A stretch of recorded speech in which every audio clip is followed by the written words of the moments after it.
How to customize notification history settings on Android. This tutorial shows you how to fine-tune what gets saved and how you view it. First, open the Settings app on your Android device. From there, scroll down and tap Notifications. After that, tap Advanced Settings. At this point, scroll down and tap Notification History.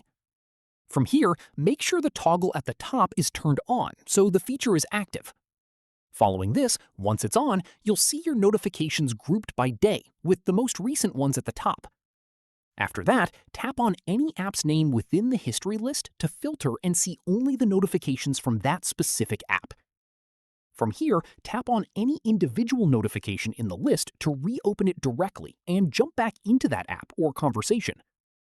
At this point, if you want to clear out old entries, scroll through the list and swipe individual notifications away if you only want to remove specific ones rather than everything at once.